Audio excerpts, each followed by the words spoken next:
بسم اللہ الرحمن الرحیم۔ سامعین، ہم نے اس سے پہلے والی ویڈیو میں بات کی تھی کہ رمضان کے روزے کی جو فرضیت کا حکم ہے اور تحویل قبلہ کے متعلق یہ حکم کب نازل ہوا۔ تو یہ ہجرت کا دوسرا سال تھا جس کے اندر رمضان کے روزے فرض کر دیے گئے تھے۔ شعبان کے مہینے میں یہ حکم نازل ہوا تھا، شہر رمضان الذی انزل فیہ القرآن۔ اور تحویل قبلے کا جو حکم تھا وہ بھی جو ہے وہ دوسری ہجری کے اندر ہی پیش آیا، فولی وجہک شطر المسجد الحرام۔ آج ہم اسی پر آگے لے کر چلتے ہیں کہ جب رمضان کے روزے فرض کر دیے گئے تو جب رمضان کا اختتام ہوا 27-28 رمضان اس طرح، تو عید الفطر اور فطرانے کا جو حکم تھا وہ بھی رمضان ہی کے اندر ہی نازل ہوا، رمضان کے آخر میں۔ قد افلح من تزکا وذکر اسم ربہ فصلی۔ عمر بن عبدالعزیز رحمہ اللہ نے اس کی تفسیر میں یہی لکھا ہے کہ اپنا تزکیہ کرو فطرانہ ادا کر کے۔ تو اس سے یہ بات واضح ہو گئی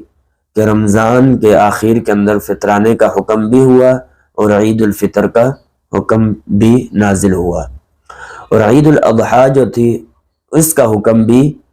یہی 2 ہجری کے اندر ہی نازل ہوا، رمضان المبارک کے بعد۔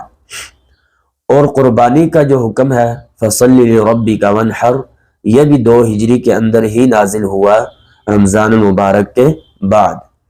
اور زکوٰۃ کا جو حکم ہے وہ بھی 2 ہجری کے اندر ہی نازل ہوا، لیکن اس کے اندر اختلاف ہے کہ بعض فرماتے ہیں کہ نہیں، ہجرت سے پہلے ہی یہ حکم نازل ہو گیا تھا، لیکن جمہور علماء یہی فرماتے ہیں کہ ہجرت کا جو دوسرا سال تھا فطرانہ جب واجب ہوا تو اسی طریقے سے زکوٰۃ بھی اس کے بعد اس کا حکم بھی نازل ہو گیا۔ اور اسی 2 ہجری کے اندر ہی حضرت علی رضی اللہ تعالی عنہ اور حضرت فاطمہ رضی اللہ تعالی عنہ کا نکاح بھی ہوا،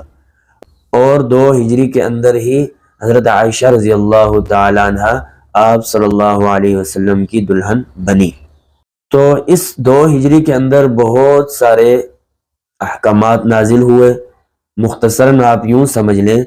کہ فطرانے کا حکم بھی 2 ہجری میں ہوا، رمضان کے روزوں کی فرضیت کا حکم بھی 2 ہجری میں ہوا، زکوٰۃ کی ادائیگی کا حکم بھی 2 ہجری میں ہوا کہ سال اس پر گزر جائے،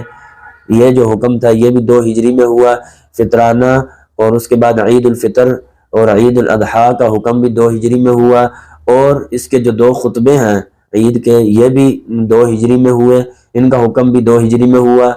اور قربانی کا جو حکم ہے اس کی فرضیت کا حکم وہ بھی 2 ہجری میں ہوا۔